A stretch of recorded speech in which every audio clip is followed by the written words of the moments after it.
Hello दोस्तों, आप सभी को सादर नमस्कार, सादर अभिवादन। सभी को पावन पर्व होली की ढेर सारी शुभकामनाएं और इस पाक रमज़ान महीने की भी आप सभी को हार्दिक शुभकामनाएं। आज हम लोग देखेंगे 1919 का शासन अधिनियम, जिसे मॉन्टेग्यू चेम्सफोर्ड शासन अधिनियम भी कहा जाता है या सुधार भी कहा जाता है। और इसके नाम के पीछे मैं पहले भी चर्चा कर चुका हूं, तो इसलिए आज चर्चा करना उस पर ज़रूरी नहीं है। हम देखते हैं कि इसकी जो शुरुआत हुई मॉन्टेग्यू घोषणा पत्र से हुई 1917। 1918 में इस पर ब्रिटिश संसद में वाद विवाद विचार विमर्श हुआ और 1919 में ये एक अधिनियम का रूप धारण कर लिया। हमें ये देखना है कि भारत की जनता को कैसे कैसे जो संविधान से अधिकार मिलने चाहिए, जो रियायत मिलनी चाहिए, कितनी रियायतें, किस प्रकार से रियायतें मिल रही हैं, यही देखना है। तो अब इसी क्रम में हम लोग आगे बढ़ते हैं कि जो अधिनियम उस समय बन करके आया और 1921 में लागू हुआ। 1919 से 1921 के बीच कई राजनीतिक घटनाएं घट चुकी थीं, उसकी चर्चा हम लोग बाद में करेंगे कि इतिहास का पार्ट है। तो अब देखना है कि क्या क्या प्रावधान इस अधिनियम में किए गए। मेरे हिसाब से जो शुरुआत होती है कि जो दो ढंग के राज्य हैं, ब्रिटिश प्रांत हैं और दूसरे जो अधीनस्थ राज्य कह सकते हैं, खावर के राज्य कह सकते हैं। तो जो पहले वर्ग के राज्य हैं, जिसमें मद्रास, बम्बई जिसे मुंबई कहा जाता है, बंगाल, बिहार, संयुक्त प्रांत जिसे अब उत्तर प्रदेश कहा जाता है, उड़ीसा, मध्य प्रांत इस समय मध्य प्रदेश है वो, असम और वर्मा, ये ऐसे प्रांत थे जिनके शासन प्रशासन की सारी जिम्मेदारी गवर्नर को दी गई थी और सभी प्रांतों में शासन व्यवस्था समान रूप से रखी गई, कहीं कोई भेदभाव, कोई कुछ अलग नहीं रखा गया। बर्मा के बारे में आप लोग जानते ही हैं कि 1935 के शासन अधिनियम के बाद बर्मा क्या कर दिया गया, एक स्वतंत्र भारत से अलग हो गया, अलग कर दिया गया उसको। जो दूसरी श्रेणी के राज्य थे उसमें था उत्तर पश्चिम सीमांत प्रदेश था, बलूचिस्तान, ये सब के सब कहाँ है, इसमें पाकिस्तान में है दोनों। उत्तर पश्चिम सीमा प्रांत की अगर बात करेंगे तो अब्दुल गफ्फार खान का नाम आप लोग सुने होंगे, लाल कुर्ती आंदोलन। उसके बाद दिल्ली है, कुर्ग, अजमेर, अंडमान निकोबार द्वीप समूह, ये ऐसे राज्य थे जिन्हें किसके अंतर्गत रखा गया था, कौन का शासन कार्य देखता था, मुख्य आयुक्त जिसे चीफ कमिश्नर भी कहते थे। भाई आज जैसे एक फुलफिल स्टेट है, दूसरे क्या है, टेरिटरी हैं, संघ शासित प्रदेश हैं, वही लगभग व्यवस्था उस समय भी थी। और एक और व्यवस्था की जा रही है कि जो शासन प्रशासन का एक पूरी व्यवस्था थी, जिसमें ब्रिटिश पार्लियामेंट, वहाँ का सम्राट, भारत सचिव, यहाँ की परिषद, वायसराय, सब के सब शामिल होते थे और इनके द्वारा ही भारत का शासन प्रशासन किया जाता था। इसमें कुछ परिवर्तन किया जा रहा है 1919 में। 1909 के बाद स्थितियाँ ऐसी बनी कि कुछ परिवर्तन करने की बात सामने आई। तो अब जो सबसे इम्पॉर्टेंट पद था, अगर वायसराय को देखें तो उसके बाद भारत सचिव, जो ब्रिटिश पार्लियामेंट और भारत की जो व्यवस्था थी, भारत के लोगों को कनेक्ट करने का काम करता था, पुल का काम करता था। अब क्या हो रहा है कि उसकी जो शक्तियां हैं कुछ क्षेत्रों में कम की जा रही हैं। क्यों कम की जा रही हैं? क्योंकि जो प्रांतों में द्वैध शासन की व्यवस्था हुई, हस्तांतरित और आरक्षित विषय की जो व्यवस्था की जा रही है, इस पर अभी अगले स्टेप में आ जाऊंगा। दो प्रकार के विषयों की व्यवस्था की गई। तो हस्तांतरित विषय पर हस्तांतरित विषय किसके अंतर्गत आ रहे हैं?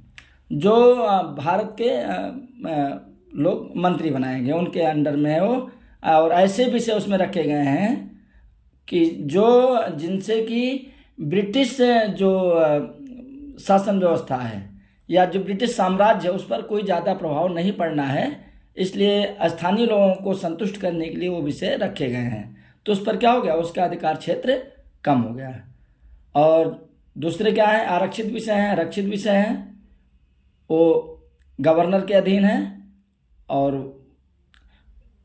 वहाँ पर अभी भारत सचिव की शक्तियाँ बरकरार हैं। तो एक तो ये बदलाव हुआ। अब हम देखते हैं कि 1919 के शासन के तहत एक और व्यवस्था की जा रही है कि जो विधान बनाने की प्रक्रिया है, बहुत विषय हैं, उन्हें दो भागों में बांट दिया गया है। एक तो केंद्रीय विषय, दूसरे प्रांतीय विषय। जैसे आज की डेट में संघीय सूची के विषय, राज्य सूची, समवर्ती सूची, अवशिष्ट सूची, तो उसमें दो विषय रखे गए और इन दो विषयों को किस ढंग से समायोजित किया गया। जो बहुत ही इम्पोर्टेंट विषय, जिस समय भारत में जो संघीय सूची में विषय हैं लगभग वही उसी प्रकार के विषय केंद्रीय सूची में रखे गए थे। उस पर केंद्र सरकार को कानून बनाने का अधिकार था। और जिस प्रकार से यहाँ राज्य सूची में विषय हैं उसी प्रकार उस समय प्रांतीय सूची में विषय रखे गए थे। और यही प्रांतीय सूची के विषय क्या किए गए थे, हस्तांतरित और आरक्षित विषय में बांटे गए थे। अब मैं अभी बता दूं 28 ऐसे विषय थे कि जो हस्तांतरित थे, जो भारतीय लोक मंत्री होते थे उनके पास होता था, और 22 ऐसे विषय थे जो कि आरक्षित थे, जो गवर्नर के पास सारा वो सिस्टम होता था। एक और चीज़ आ रही है कि जो भारतीय परिषद थी उसके सदस्यों की संख्या अब न्यूनतम 8 कर दी गई और अधिकतम 12 कर दी गई। इनका कार्यकाल पहले 7 वर्ष हुआ करता था, अब 5 वर्ष कर दिया गया। जो भारत की शासन व्यवस्था चलाने के लिए केंद्रीय विधानमंडल यहाँ पर था, उसमें अब क्या व्यवस्था की गई, 2 सदनों की व्यवस्था की जा रही है। पहले एक ही सदन था, पहला सदन था केंद्रीय विधानसभा, दूसरा राज्य परिषद या राज्य सभा। अब यहीं पर आप एक चीज़ और देखिए कि जो 1909 में सांप्रदायिक अधिनिर्णय आया, 1909 का शासन अधिनियम आया, सांप्रदायिक निर्वाचक मंडल की व्यवस्था होती है। 1916 में कांग्रेस और मुस्लिम लीग के बीच समझौता होता है, तब भी उसको स्वीकृति दी जाती है। मॉन्टेग्यू चेम्सफोर्ड अधिनियम में भी, सुधार में भी इस चीज़ को अभी अलग नहीं किया गया है, बल्कि इसको क्या किया गया, विस्तार किया गया। विस्तार करके इसमें सिखों को भी अब जगह दे दी गई है। तो अब देखिए कि विधानसभा में कुल सदस्य होंगे 145, जिसमें 105 लोग निर्वाचित होकर के आएंगे, 26 लोग अधिकारी वर्ग से आएंगे और 14 लोग ऐसे मनोनीत होंगे। देखिए 2 ढंग का है, 105 निर्वाचित हो रहे हैं, 26 अधिकारी वर्ग से आ रहे हैं, और 14 लोग ऐसे मनोनीत हो रहे हैं जो क्या है, गैर अधिकारी वर्ग से हैं। इनमें अछूत का मतलब कि जो भारत के ऐसे लोग थे जो समाज में जिनकी सामाजिक स्थिति बड़ी दयनीय थी, बड़ा छुआछूत भेदभाव होता था, तो अंग्रेज शासन व्यवस्था ने उनको भी क्या किया, प्रतिनिधित्व देने की कोशिश किया। जो भारतीय ईसाई थे, एंग्लो इंडियन थे, मजदूर थे और व्यापारिक चैम्बर्स के प्रतिनिधि थे, इन लोगों को मनोनीत किया गया। तो देखा जाए तो जो 1909 की व्यवस्था थी, अब उसका विस्तार करके 17 वर्गों में निर्वाचकों को क्या किया गया है, 17 वर्गों में निर्वाचकों को अब वर्गीकृत कर दिया गया है। राज्यसभा की क्या स्थिति है, राज्यसभा में आज भी आप देखते हैं ब्रिटेन में लॉर्ड सभा है, वहाँ पर कौन लोग होते हैं, विशिष्ट लोग होते हैं। भारत में भी वही स्थिति है। इस जो दूसरा सदन है, विशिष्ट सदन इसको मान लीजिए, कौन लोग आते हैं, अरे 12 लोग तो ऐसे मनोनीत होते हैं। फिर बैकडोर भी इसको कहा जाता है, जो चुनाव ना नहीं जीत पाते हैं या और कुछ होता है, जो पार्टियों से लगे होते हैं सत्ता पक्ष के, उनको भेज दिया जाता है।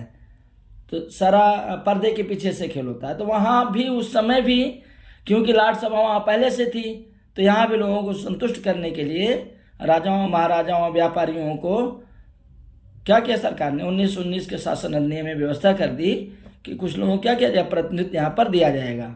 और तर्क क्या दिया गया कि जल्दबाजी में कोई कानून न बन जाए या कोई ऐसा होना हो कि जनता के ऊपर उस कानून का दुष्प्रभाव पड़े।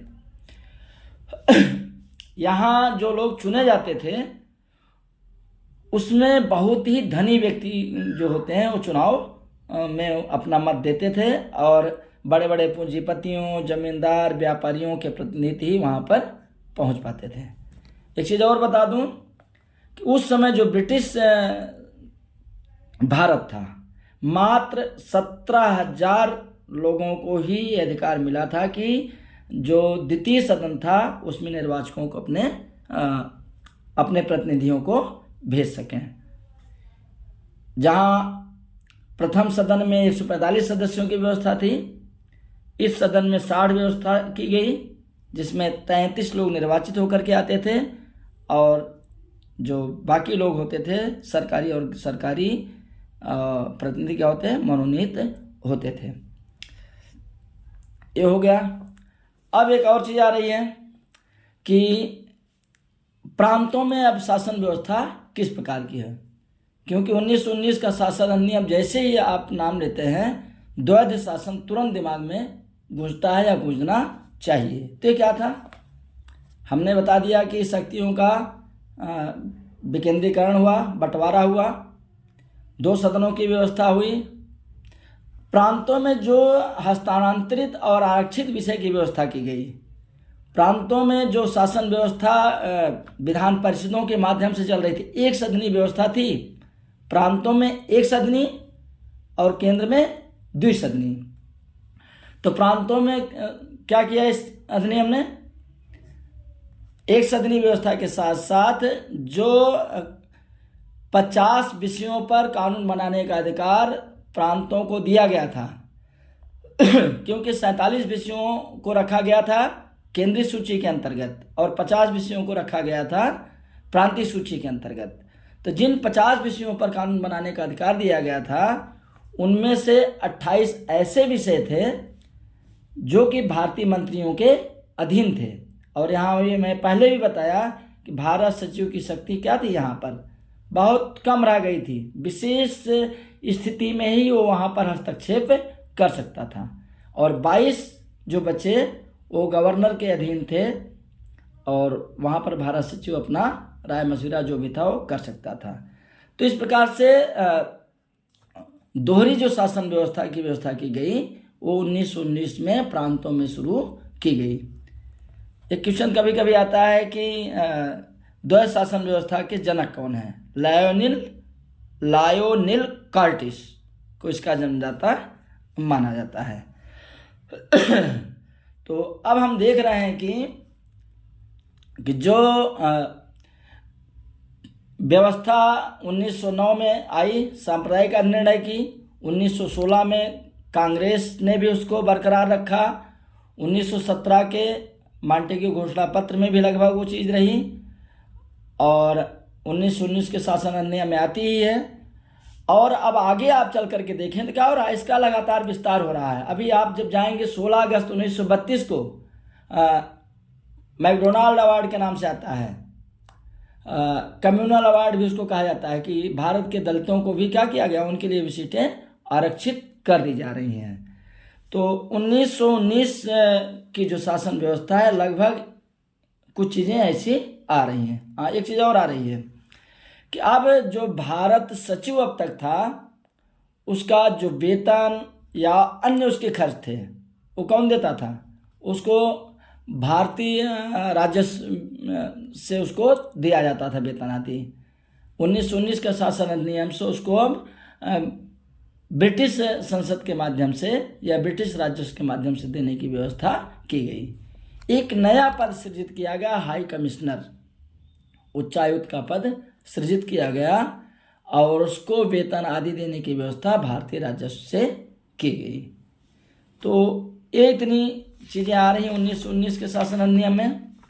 और अब इसका प्रभाव क्या पड़ता है, भारत की जनता पर।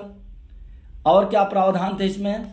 एक प्रावधान तो मैं पहले ही बता चुका हूँ कि 1921 में लागू होता है, और एक इसमें एक आर्टिकल जोड़ा गया था, सब आर्टिकल जोड़ा गया था कि 10 वर्ष बीतते बीतते एक कमीशन का गठन किया जाएगा और वो जांच पड़ताल करेगा कि भारत की जनता पर इस शासन अधिनियम का क्या प्रभाव पड़ रहा है, और फिर उसके हिसाब से इसमें तब्दीली की जाएगी, फेरबदल किया जाएगा। 1921 में लागू होता है, लेकिन 1927 में ही सर जॉन साइमन के नेतृत्व में ब्रिटेन में क्या किया जाता है, एक 7 सदस्यीय साइमन आयोग का गठन कर दिया जाता है। 10 साल भी नहीं बीता। अगर आप 1919 से देखें तब भी नहीं बीता है। जनरली 1931 में नए आयोग का गठन होना चाहिए था, और इसका मतलब कि स्थितियाँ क्या हुई, विपरीत हो गई, जनता असंतुष्ट होने लगी, और इसीलिए आपाधापी में ब्रिटिश संसद ने क्या किया, एक आयोग को 1927 में भेज दिया, 28 में आया वो, और 29 में अपनी रिपोर्ट दिया। और इसी रिपोर्ट के बाद बहुत सारी और घटनाएं, राजनीतिक घटनाएं घटती हैं, फिर 1935 का शासन अधिनियम भारत में आता है। बस आज इतना ही, और फिर अब इसके बाद हम लोग अगला पार्ट इसका देखेंगे, साइमन कमीशन देखेंगे अभी हम लोग, उसके बाद सर्वदलीय सम्मेलन देखेंगे, नेहरू रिपोर्ट देखेंगे, और गोलमेज सम्मेलन देखेंगे, कम्युनल अवार्ड देखेंगे, फिर 1935 का सन अधिनियम देख करके फिर आगे बढ़ेंगे। Thank you.